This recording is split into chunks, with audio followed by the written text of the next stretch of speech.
When it comes to quality sleep, Ashley has you covered with top mattress brands at winning prices and with special financing options available.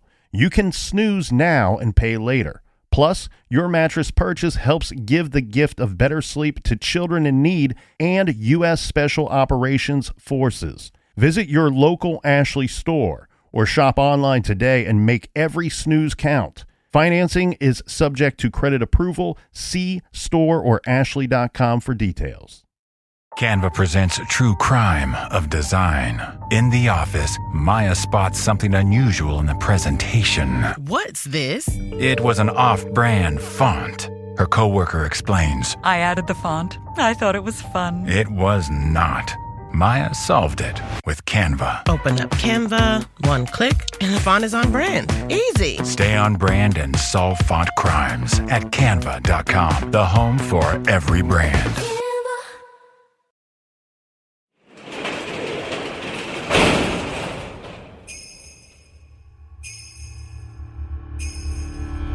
JonBenet Ramsey. She was strangled with a cord. Little Miss Colorado. 6-year-old murder victim JonBenet Ramsey. Unknown intruder. Her brother.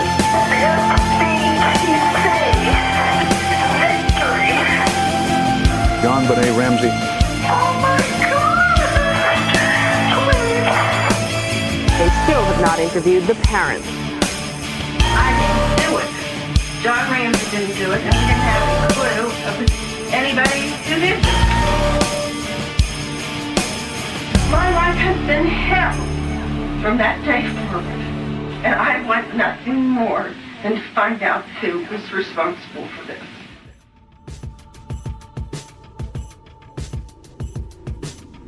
There would be very few little girls as famous as blonde 6-year-old JonBenet Patricia Ramsey. She was born in Atlanta, Georgia on August 6, 1990, to parents JonBenet Ramsey and Patricia Ann Ramsey. Her name, as unique as it was a combination of her father's first and middle names. Her father, John, was a wealthy businessman, and her mother, Patsy, was a former beauty queen. John Ramsey was a smart, calculated, and determined man. He graduated from Michigan State University in 1966 with an electrical engineering degree. 5 years later, a master's in business administration from MSU. John was married before. He and his first wife had 3 children, Elizabeth, Melinda, and John Andrew. But the two divorced in 1978. On November 5th, 1980, he married what many considered to be the woman of his dreams, 23-year-old Patricia Ann Paugh. Yeah, better known as Patsy. Patsy attended West Virginia University and graduated with a BA in journalism in 1978. Just a year before, she won the Miss West Virginia Beauty title in 1977. On January 27th, 1987, Patsy gave birth to the couple's first child, Burke Ramsey. Then, 3.5 years later, they welcomed their second child, JonBenet. In 1991, the family moved to Boulder, Colorado, for John's business, Access Graphics. A little background here. John was extremely hardworking and driven. He was an entrepreneur. He started a computer company in the 80s. Eventually, his company and 2 other companies merged in 1988. This formed Access Graphics. The company was then sold to Lockheed Martin in 1991. John became the chief executive officer and president of Access Graphics, thus sparking the family to set up shop in beautiful Boulder, Colorado. The Ramseys purchased a 7,000 square foot home. The address, 755 15th Street, Boulder, Colorado. The home was purchased for $500,000. Some reports state the home is 11,000 square feet, but I believe that would include maybe the basement, balconies, and other areas. We all know how the real estate listing game works. They also did a very extensive renovation on the property as well. Speaking of which, I will do my best impression here. It's a beautiful red brick Tudor-style home built in 1927. There are 4 floors, including the basement. The basement is made up of a series of small rooms. The home features 2 staircases. one traditional and one spiral. There are 5 bedrooms. Burke and JonBenet's rooms are located on the 2nd story. JonBenet's room is complete with its own bathroom and balcony. The master suite is above the children's rooms, located on the 3rd story. The Ramseys, Patsy in particular, loved this house. The Ramseys were riding pretty high, but unfortunately, life is often a series of peaks and valleys. Sadly, on January 8th, 1992, John Ramsey's oldest daughter, from his first marriage, Elizabeth Ramsey, was killed in an automobile accident in Chicago, Illinois. She was just 22 years old. On December 23rd, 1992, the Ramseys purchased a 1,731 square foot vacation home in Charlevoix, Michigan, for $336,000. For those unfamiliar, this is an absolutely beautiful area. Northern Michigan, right along Lake Michigan. Absolutely gorgeous. In June of 93, Patsy Ramsey is diagnosed with breast cancer. For this, she will receive exams at the Charlevoix Community Hospital and treatments in Maryland. Now, we're going to go through a pretty thorough timeline for the Ramsey family. Some of these events may seem trivial. However, given the crime that we know is going to occur, these items were included in this timeline because of the possibilities and the suspicions surrounding this case. In 1994, 7-year-old Burke hits his little sister, JonBenet, on the cheek with a golf club. Well, and let's be clear, this is not a situation where Burke decided, I don't like you and I'm going to smash you in the face with a golf club. This was purely an accident. This wasn't like the time my brother hit me in the back with a baseball bat because he was trying to kill me. I questioned this at first glance because we do know that siblings will fight with one another, and they can be quite vicious at times. Plus, when they're very young, as they would be in this situation, it's an impulsive thing to pick up a club and hit your sister or your brother with it because they did something mean to you first. And Burke, only being 7 years old, he wouldn't be thinking, if I hit her in the face with a golf club, I could possibly kill her. Right, this could have lasting consequences. However, everything that we could find only indicates that this was just an accident. And believe it or not, in my own life, I have experienced a situation where one of my friends accidentally hit another friend in the face with a golf club. In the face. On the backswing. Because the person was standing too close as the other person was taking a swing. We don't have the details of this specific accident. However, again, everything indicates that it was just that, an accident. Right, but it was pretty vicious because JonBenet would be left with a scar. A short time later, JonBenet underwent plastic surgery at a surgeon in Denver. This to correct that scar on the left cheek from the golf club incident.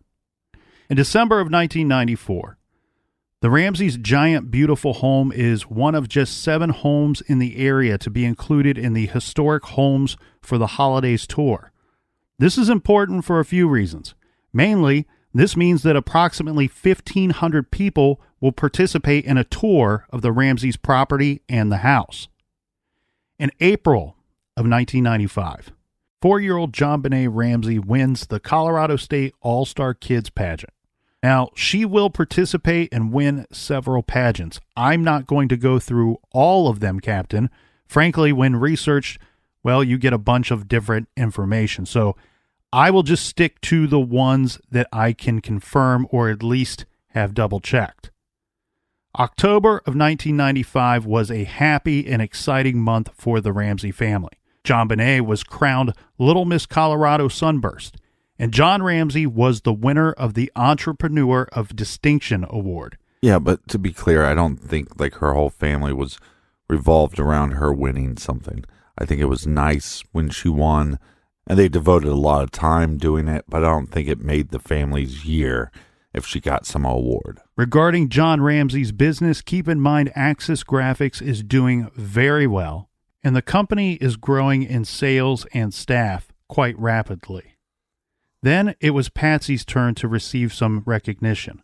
This came when the April 1996 issue of Women's Magazine profiled Patsy Ramsey. This article, of course, will include a lot of her personal information, but also a lot of personal information about John and the kids. Then, in July of 1996, JonBenet won America's Royale Tiny Miss. The following month, she finishes second in the Sunburst National Pageant. This pageant was held in Atlanta, Georgia. On Saturday, November 30th, John Ramsey hosts a surprise 40th birthday party for his wife of 16 years. And this is truly a surprise, as her actual birthday is not until December 29th. Mm-hmm. This was a big 40th birthday celebration for Patsy, held at the Palace Hotel in Denver. There's a lot of speculation, though, that she was not looking forward to this time and was actually very upset about turning 40. Then, on December 6th, during the Lights of December parade, JonBenet appeared on her own Little Miss Colorado float. This is an annual parade where spectators enjoy floats created and decorated by local businesses, churches, and civic groups. The parade often includes marching bands, fire engines, holiday carolers, and an appearance by Santa Claus. This takes place in downtown Boulder. In 1996, Burke was in this parade as well. On Friday, December 13th, there is a big holiday party at the Ramseys' home. This is attended by more than 150 of their friends from church. So again, just pointing out another event at their house with a lot of guests. So what we are quickly learning is this is a house that has many people who have been in and is often opened up to many guests over just the few years that they have owned the home. Right. 4 days later, on the 17th, the 6-year-old was crowned Colorado's Little Miss Christmas. This is one of the larger pageants that she has participated in, and certainly an achieving moment. And in hindsight, really kind of just an eerie, weird thing that JonBenet would be named the 1996 Little Miss Christmas. Now, we don't have a date, but I want to make sure that we include this here. There is a report that this took place sometime in December of 96, and this comes from a statement to law enforcement. At some time in December, JonBenet tells a gardener, this is Brian Scott, about her father, John Ramsey. She says, "I really miss him, and I wish he was around more." Yeah, he's working pretty hard, probably traveling a lot. And it's later reported that his net worth at this time would be roughly $6.4 million. December 20th was a busy day for the Ramseys on two fronts. One, Axis Graphics had a luncheon party and a celebration for more than 300 employees at the Hotel Boulderado. And two, JonBenet participates in a school performance at High Peaks Elementary School. Patsy attends the performance. The Access Graphics luncheon and the performance at the school are going on at the same time, so Patsy is not present for the business celebration because she is at the school. Now, it's important to keep in mind that one of these events could be tied to JonBenet's death for any number of reasons. Truth be told, none of us really know for sure. Here is an excerpt from the book Death of Innocence, authored by John and Patsy Ramsey. In the book, John says, "Early in December 1996, Tom Carson came to my office. 'John, I want you to look at these figures.' I looked up at him, standing at the door with a handful of papers. 'As best as I can tell, we're going to hit the $1 billion sales mark in a couple of days. It's a big milestone.' $1 billion. My mouth dropped. I know we were close, but I didn't think we were there yet. 'It's on top of us,' he smiled. 'Probably in a couple of days. I think we should do something to celebrate.' I agreed, if for no other reason than to congratulate our employees. $1 billion in sales and 600 employees worldwide was a big milestone for Axis Graphics. One of our public relations people thought we should also contact the newspaper to announce our success. I had a gut reaction that the press release wasn't a good idea. I didn't want that kind of visibility outside of the business. Still, I agreed, since our employees deserved the recognition.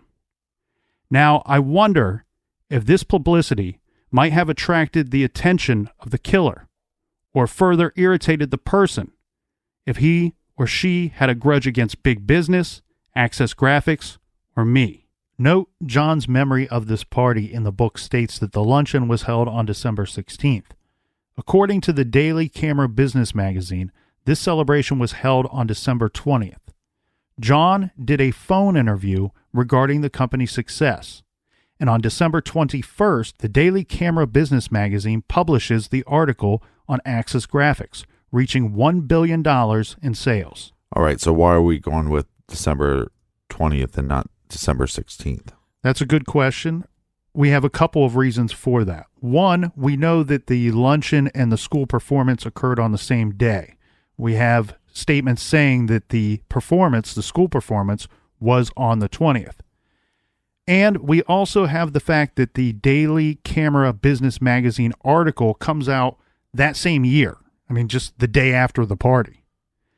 John's book does not come out until years later, and he's going off of memory. On December 22nd, JonBenet Ramsey is going to be in a beauty pageant in the Southwest Plaza Mall. This is the one that she sings Rocking Around the Christmas Tree, and she has a toy saxophone. Sometime in late December, the Ramsey family sent out their annual Christmas card with the Ramsey family updates for their loved ones. The 1996 Christmas newsletter reads as follows. Dear friends and family, it's been another busy year at the Ramsey household. Can't believe it's almost over and time to start again. Melinda, 24, graduated from Medical College of Georgia and is working in pediatric ICU at Kenny Stone Hospital in Atlanta. John Andrew, 20, is a sophomore at the University of Colorado. Burke is a busy fourth grader, where he really shines in math and spelling. He played flag football this fall and is currently on a basketball binge. His Little League team was number 1. He's lost just about all of his baby teeth, so I'm sure we'll be seeing the orthodontist in 1997. JonBenet is enjoying her first year in real school. Kindergarten in the core knowledge program is fast-paced and 5 full days a week. She has already been moved ahead to first grade math. She continues to enjoy participating in talent and modeling pageants. She was named America's Royale Tiny Miss last summer and is Colorado's Little Miss Christmas. Her teacher says she is so outgoing that she will never have trouble delivering an oral book report. John is always on the go, traveling hither and yon. Access recently celebrated its $1 billion mark in sales, so he's pretty happy. He and his crew were underway in the Port Huron to Mackinac Island yacht race in July, but had to pull out midway due to lack of wind. Can you believe that? But his real love is the new old-looking boat, Grand Season, which he spent months designing. I spend most of my free time working in the school and doing volunteer work. The Charlevoix house was on the home tour in July and will likely appear in one of the Better Homes and Gardens publications in 1997. On a recent trip to NYC, my friend and I appeared among the throng of fans on the Today Show. Al Roker and Bryant actually talked to us, and we were on camera for a few fleeting moments. We are all enjoying continued good health and look forward to seeing you in 1997. One final note, thank you to all of my friends and my dear husband for surprising me with the biggest, most outrageous 40th birthday bash I have ever had. We'll be spending my actual birthday on the Disney Big Red Boat over the new year. Merry Christmas and much love, the Ramseys. I kind of find this whole ritual that people do with the updating of the families, it's kind of douchey. Well, I feel like this is a very upper class, typical holiday thing. Update everybody with a newsletter. I've never and probably will never experience having to put one of these letters together. Yeah. Being just a regular blue-collar guy myself, what it jumps out to me is that episode of Everybody Loves Raymond where they write a bunch of really nice stuff about themselves that's not true. But here, everything that Patsy, and I'm assuming Patsy puts this together as it sounds, she says, right. I spend most of my free time. It really points to her upbringing and how polished and posh she really is. Yeah. And everything that she has put here is true. And it's just interesting to see how the other half lives. Well, it just seems like they should get into their douche canoe and paddle down Vanity River. I've never lived far from family and friends, so maybe this is more common than what I am aware of. On December 23rd, this is just 2 days before Christmas, the Ramseys hosted a Christmas party with approximately 30 guests attending, and with former journalism professor Bill McReynolds playing Santa Claus. McReynolds was a Ramsey family friend. Probably one of the more alarming details in this timeline during the Ramseys' Christmas party, at 6:47 p.m., someone attending the party placed a 911 call, which was answered by police dispatcher Therese Hillary. The caller hung up without saying anything. Police called back, but when they did, no one answered, and the call was picked up by the Ramseys' answering machine. Because of this, an officer goes to the home at 6:54 p.m.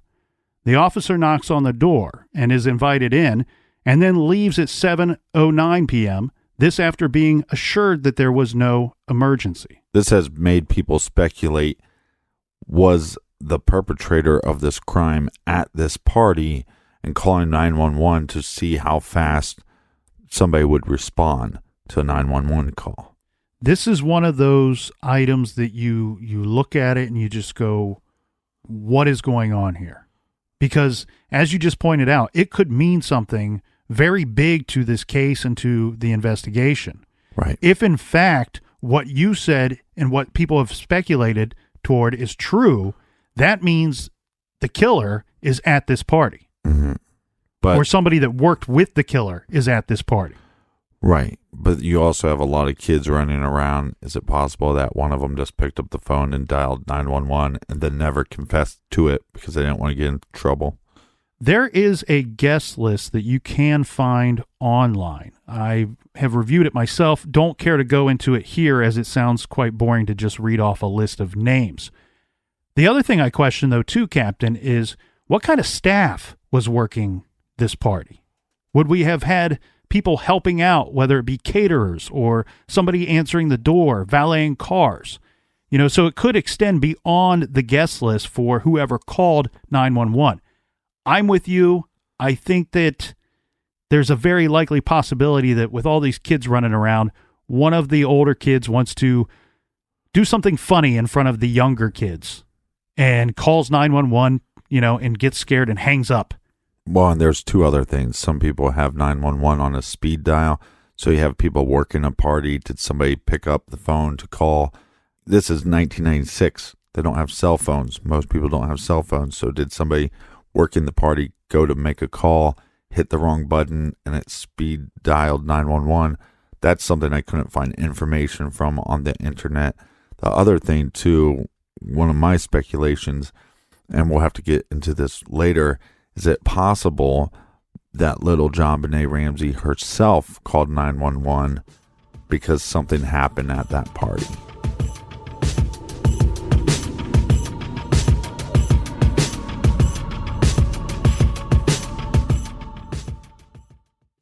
This show is sponsored by BetterHelp. Do you look forward to the holidays? Maybe you struggle with seasonal blues.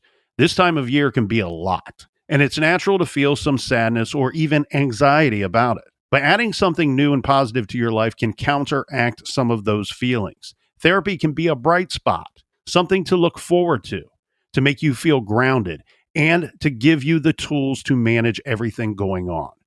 If you're thinking of starting therapy, give BetterHelp a try.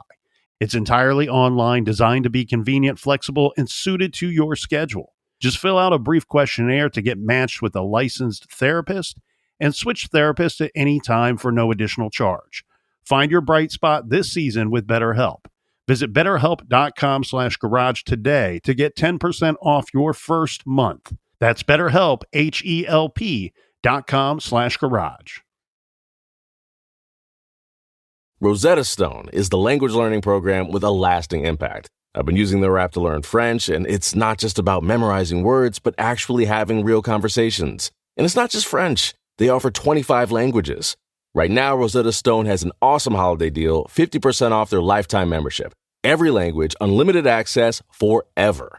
For anyone keen on diving deep into a new language, check out rosettastone.com. It's a game changer.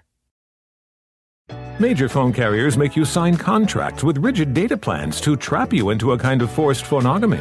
Sounds pretty insecure if you ask me. At Consumer Cellular, we believe in a more consensual and healthy form of phonogamy, free of contracts and more flexible to your data needs. This way, you stick around not because we force you to with contracts and fees, but because you love our phone plans. Like ardently love our phone plans.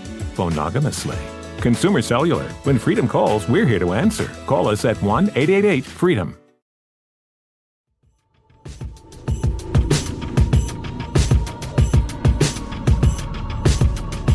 All right, we're back. Cheers, mates. Cheers, Captain. And today we are drinking Citra Noel Hoppy Holiday Ale by Columbus Brewing Company. This is an American strong ale, strong enough for even the best holiday parties. ABV 7.3%, garage grade, 4 1/4 bottle caps out of 5.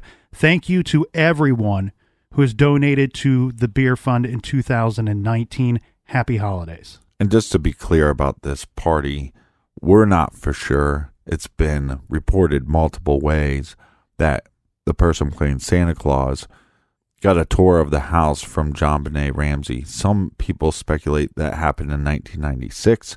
Some people say that happened in 1995. So Bill McReynolds was considered a family friend of the Ramseys, and someone that he wasn't just somebody that was hired to play Santa Claus. They knew this man on some level. Right. He had played Santa Claus at their holiday party before. And as you said, it's a bit confusing on the stories that you hear even over 20 years later, where some people will say JonBenet gave Bill McReynolds a tour of the home at some point during the party in 1996. Mm-hmm. Some people say that it may have happened in 1995. We also have a situation where it is said that JonBenet gave Bill McReynolds a gift. And he would say years later that out of all the times that he played Santa Claus, out of all the parties that he attended as Santa Claus, that JonBenet was the only child to give him a gift. Again, and he's receiving this gift a couple days before her death. So that's something that obviously would stick out to you. And the only other gift that he probably ever got was like maybe a stinky lap from some dirty kid. On Christmas Eve, December 24th, an article appeared in the Daily Camera regarding the Ramseys' Christmas party. Apparently, this Daily Camera is just watching and reporting everything going on in the Ramseys' world. During the day on December 24th, JonBenet played at a friend's home. This is Megan Kostanik's house, and told Megan's mother, Barbara, about a secret visit from Santa. Now, this wasn't just her running up and saying, hey, Santa's going to visit me. There was a discussion had between Megan's mother, Barbara, and little JonBenet. Right. Barbara questioned JonBenet as to when Santa was going to pay her this secret visit, because we are on Christmas Eve. You can imagine the natural conversation that would be had. Right. An adult and a small child. The adult is going to say something to the effect of, yes, you've been good all year, and when you go to bed tonight, Santa's going to visit you, and when you wake up, you're going to find all your presents under the tree. Mm-hmm.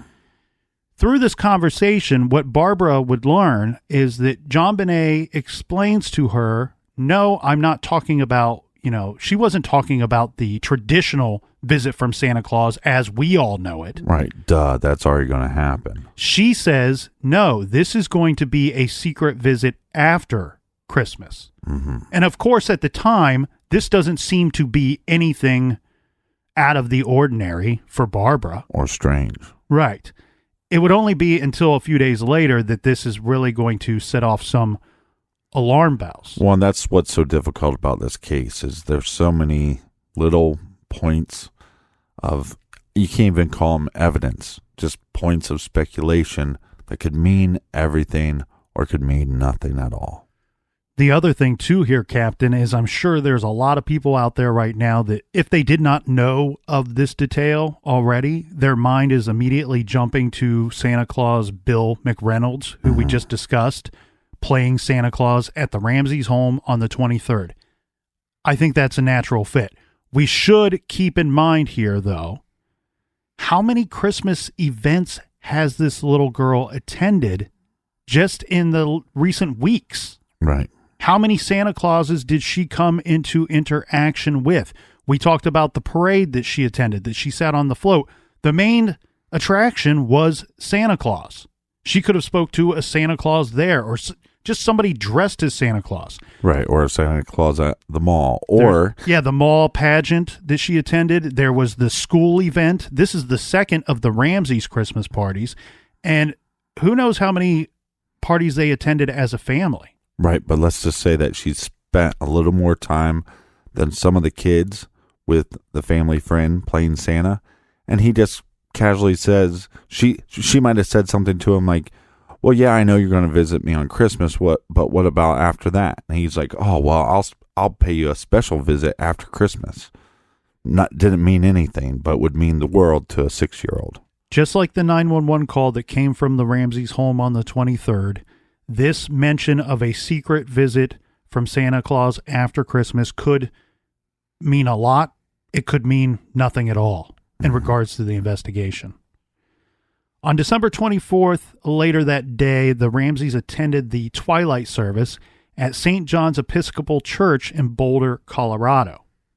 Around 9 p.m., John Ramsey retrieves a brand new Silver Girls bicycle stored at a neighbor's home. This is Joe Barnhill's garage. And he places it under the Christmas tree for JonBenet. And then both John and Patsy Ramsey get stashed Christmas gifts out from their basement. It's listed here as the basement area, and place these under the tree as well. This is interesting for a few reasons.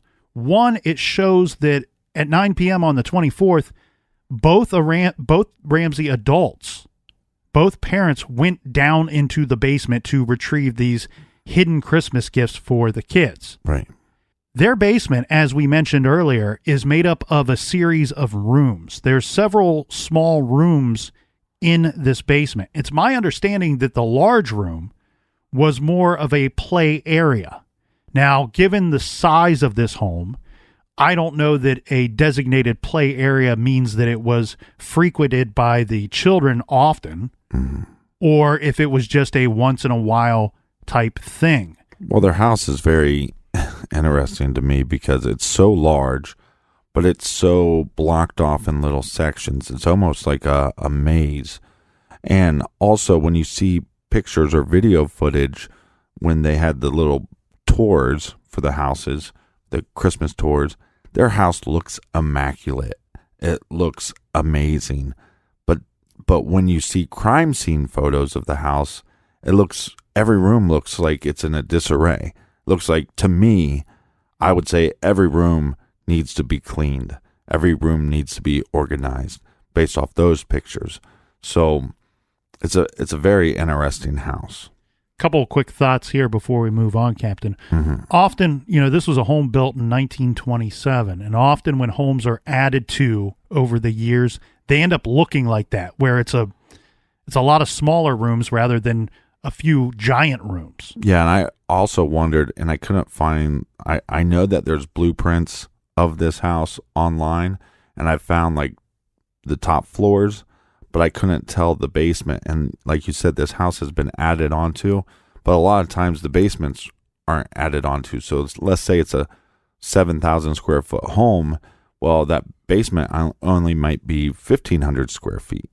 The reason why I pointed out that the basement was a series of rooms, as well as question how often the basement was in actual use by either the parents and or the kids, is that my assumption here is that the parents are hiding the gifts from their kids. They could be possibly hiding gifts from one another as well. Right. But just wanted to point out that on Christmas Eve, both parents state that they went into the basement of that home. Now, I question how often the children would be in the basement, because we're going to have a lot of questions going forward about a very small room that's well tucked away in this basement. Mm-hmm.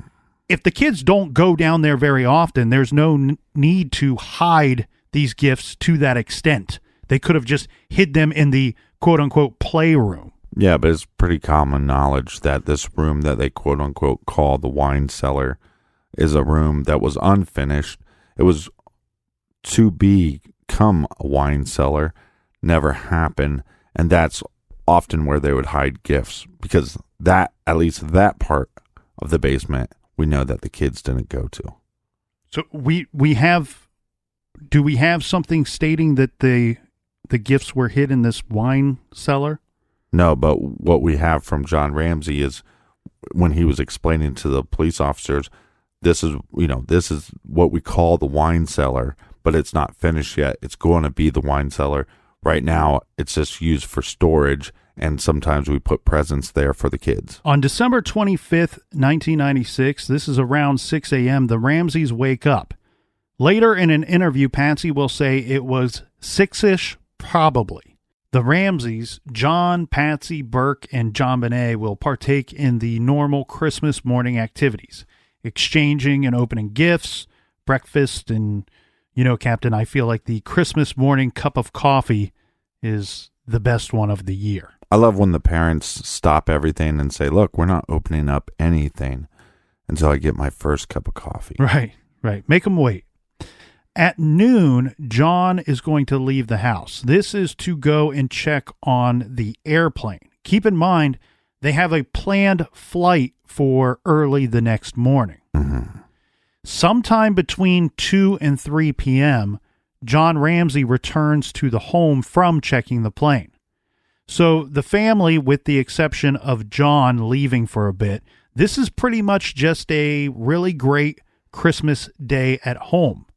Now, you had touched upon something just a few minutes ago where you said when you see the crime scene photos, that the house is in disarray, that it's just a mess. Well, first off, with my standards, with two young children in the home and having a big Christmas, I would say a big lavish Christmas, because the parents have all kinds of money and they can buy these children all kinds of stuff.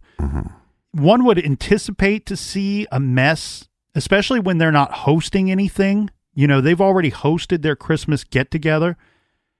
One would expect to see a mess. However, I do want to point out that there were several people, close relatives of the Ramseys, that stated that the house was kind of always in a mess, even though that the house had a housekeeper and that they had some help that would come in and take care of some things for them. The house was always in a mess. This, again, in part, two young children will do that to a home. Right, but messy house, messy mind. I also want to point out that in years past, we have video footage of the Ramseys' Christmas on, I believe it was 1994, and maybe some footage on 95. I don't know if that was released to the public, but on 1996, what they claim is, I think they woke up and the battery was dead of the camcorder, so that's why they didn't take a video that day. Between 5 and 6 p.m., the Ramseys left their house. This is all four of them, John, Patsy, Burke, and JonBenet, and they are en route for the home of their dear friends Fleet and Priscilla White. This is for a Christmas party. I've seen this reported to be as early as 4 p.m., but most often it's said to be in the 5 o'clock hour. Now, this is your typical Christmas party, but at an unknown time, the Ramseys leave this party. Right. On the drive home from the party, JonBenet and her brother Burke fell asleep in the car, and the Ramseys made some stops along the way to drop off gifts. This is to Stuart and Roxy Walker's home, and then to Glenn and Susan Stein's house. Because we don't know exactly what time they left the party and what time these stops took place, we also don't know exactly what time the Ramseys arrived back at their house. Right. They claim it was between 9 and 9:30.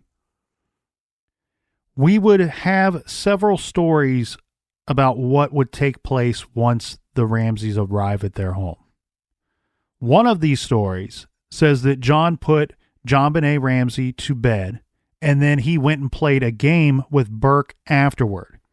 And eventually Burke goes to bed. Mm-hmm. The Ramseys later reported to the Boulder Police Department officers that JonBenet Ramsey was last seen by Patsy Ramsey in the residence at approximately 10 p.m. According to Boulder Police Department Detective Linda Arndt, John Ramsey said JonBenet was last seen by him at approximately 2200 hours, 10 p.m. Either way, both of these statements put JonBenet as being last seen in her bed at 10 o'clock. Right, and a lot of people think how it went down was they get home, she's still asleep, they don't want to wake her up, and John carries her to her bed. That's where he would say goodnight, and then supposedly this is where Patsy Ramsey comes in to check on her and says goodnight to her as well. John would tell two Boulder police officers separately that he read to both children before they went to bed. Now, later, he would deny both of those statements. Yeah, because I've heard him say several times that he carried her to bed and she was asleep when he carried her to bed. Yeah, I just don't know here, Captain. I could see either of these situations being very likely. Kids fall asleep in the car. You don't want to wake them up. You put them straight to bed. Right. It's also Christmas night. You know, thinking back to my childhood, you remember when you get like something super cool, like a Super Nintendo or a really big gift. Right. And then your parents are like, here's your Super Nintendo with a couple of games. Oh, we got to leave and go to somebody's Christmas party. And you're like, the last thing I want to do is leave. So the Worst kids could have still been, Christmas. Yeah, they could have still been excited. And when they got home, either situation makes sense to me.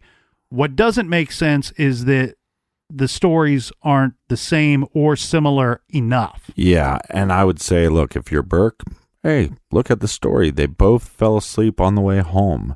9-year-old Burke wakes up, and guess what he wants to do? He wants to play with one of his cool toys that he got. Just like you just said, JonBenet Ramsey she's 6 years old. Mm-hmm. And think about the amount of stuff she has done. She's been in competitions. She's been in performances. She's had to be run all over to this family gathering, this friends and family gathering. I'm assuming that this 6-year-old is wiped out. And there is a picture that was just recent in the last couple years released to the public, which is supposedly the last picture of JonBenet that was ever taken. And she looks tired in the picture. And that was taken at the party before they left to go home. So, and also, like I said, early claims from John Ramsey, this is what happened. Later claims from John Ramsey, this is what happened. I'm going to go with that story. Around 10 to 10:30 p.m., Patsy goes to bed. Now, according to Patsy's statement, John goes to bed at 10:03 to 10:33 p.m. What we're basing this off of is that Patsy says, quote, John came to bed shortly thereafter, then asked, do you recall if it was 15 minutes or a half an hour? Right. Patsy Ramsey says it was probably just a few minutes. So we are tacking on 3 minutes either way to that statement. 10:03 to 10:33. John and Patsy both claim that they were not awakened during the night. They're both in bed. Yeah, but I heard it reported somewhere, I want to say maybe it was John Douglas, that John Ramsey claims that he took some kind of sleeping aid that night. I believe that to be correct, as well as I think that was a pretty regular thing for John Ramsey. Either way, by both accounts, we have both of them in bed between 10:30-ish, 10:33 at the latest. Yeah, I've not seen any reports. Like growing up when I was a kid, my father would go through and check the windows and check the doors. Now, we didn't live in a 7,000 square foot house, but I wonder if John Ramsey had some kind of routine that he would check the perimeter of the house. It has been said that he did that night, and it has been said by people that were close to the family and their housekeeper that the Ramseys were, quote, good. I believe the quote is actually really good about locking their doors. Mm-hmm. But it's interesting because they're not using their alarm system. They have an alarm system, but it seems like that was not a common practice for the Ramseys. It would have been at one time. The problem was, or it's been reported as such, that having two little kids in the home, the children were constantly setting off the security system, which created all these false alarms. And anybody that has a security system knows that those false alarms, they start to come with fines that can get fairly steep, right, fairly quickly from law enforcement. Now we move on to December 26th, Captain. Sometime around midnight, neighbor Scott Gibbons says he looked out his kitchen window toward the Ramsey residence and observed that the upper kitchen lights were on and dimmed low. Again, another one of those things. It could mean something. It could mean nothing at all. Mm-hmm. Now, the whereabouts of John Andrew Ramsey, this is John's son from his first marriage, his whereabouts will come into question. So it is important for us to note here that between midnight and 1 a.m., at least 3 people put him at the home of Lucinda Johnson in Marietta, Georgia. Later, he is at another home, again in Georgia.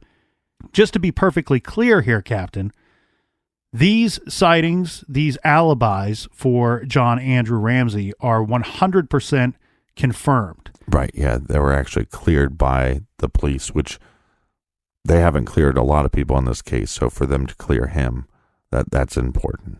And we have confirmation of people being with John Andrew Ramsey up until 8:36 a.m. Mm-hmm. At 1 a.m., neighbors Andrew Vermeer and Luke Vermeer, they went to bed. This is after watching movies. They say that before they went to bed, all the way up to 1 a.m., they did not hear anything unusual. They didn't see anything unusual. Everything was typical for that time of night. Mm-hmm. According to Boulder Detective Steve Thomas, neighbor Melody Stanton says she heard a scream between midnight and 2 a.m. This seems quite interesting to me. But I do want to take this a step further and point out that this same woman did say at the very early stages of the investigation that she had nothing to offer. She did not want to get involved. Then later, she claims that she heard a scream between the midnight hour and approximately 2 a.m. Yeah, what I heard about these screams is that they heard some screams, multiple screams, not just one. But they heard multiple screams and thought, okay, well, surely the parents of this girl are home, because she thought the screams were from a little girl, that the parents are home and they'll take care of this, and that's why they stopped hearing the screams. Also around 2 a.m., I want to point out that the Whites, regarding the activity at their friends Fleet and Priscilla White, everyone, including their guest, are reported to have gone to bed by 2 a.m. At 5:30 a.m., John Ramsey wakes up. The family planned to get up early that morning because they were to fly to Charlevoix, Michigan for a family vacation. Patsy Ramsey got up, quote, a few minutes later. While Mr. Ramsey took a shower, Mrs. Ramsey put back on the same outfit she had on the night before. She put on some makeup. And she went down to the second floor and then went down the spiral stairs to the kitchen. Now, there's 2 different versions of this story. There is one that states that she went to check on JonBenet on her way downstairs, and JonBenet was not there. Right. The other story says that she attempted to go straight down to the ground level floor. Now, either way, there on the spiral stairs, she found on a step near the bottom of these stairs, she discovered a handwritten note on 3 sheets of paper laid out side by side that indicated that JonBenet had been kidnapped. Patsy Ramsey told Detective Arndt that she found a note at the bottom of the staircase at approximately 5:45 a.m. She says she read only a few lines stating that JonBenet was kidnapped but safe and unharmed and demanding $118,000 for her return. Mrs. Ramsey immediately screamed and then ran to check JonBenet's room, which she found to be empty. After hearing Mrs. Ramsey scream, John Ramsey ran downstairs and met Patsy Ramsey in the stairwell. Together, they checked on Burke, who appeared to be asleep in his room. John Ramsey then went downstairs to read the ransom note. He told Patsy to call the police. 911 logged the call at 5:52 a.m.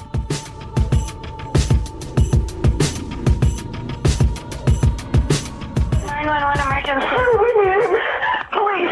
What's going on? 515th Street. What's going on there, ma'am? We have a kidnapping. Hurry, please. Explain to me what's going on, okay? There's a note left and our daughter's gone. A note was left and your daughter is gone? How old is your daughter? 6 years old.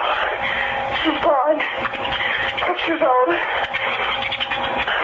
How long ago was this? I don't know. I just found the note. And my daughter's gone. Does it say who took her? What? Does it say who took her? I don't know. There's a ransom note here. It's a ransom note? It says SBTC. Victory. Please. Okay, what's your name? Are you Patsy Ramsey? I'm the mother.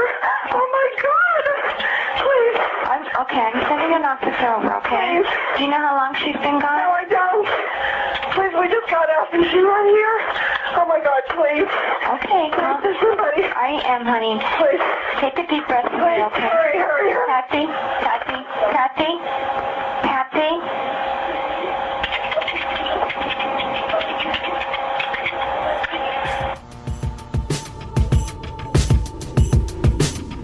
If you would like to hear more of The Garage, all of our old episodes are available for free on the Stitcher app. And for our other show, Off the Record, check us out on Stitcher Premium. Join us tomorrow for episode 2. Until then, be good, be kind, and don't litter.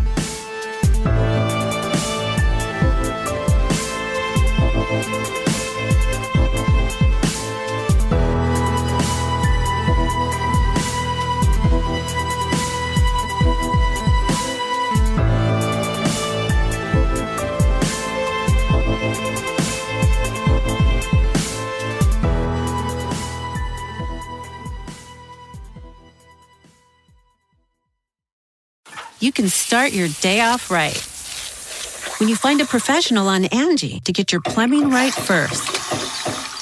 Connect with skilled professionals to get all your home projects done well. Visit Angie.com. You can do this when you Angie that.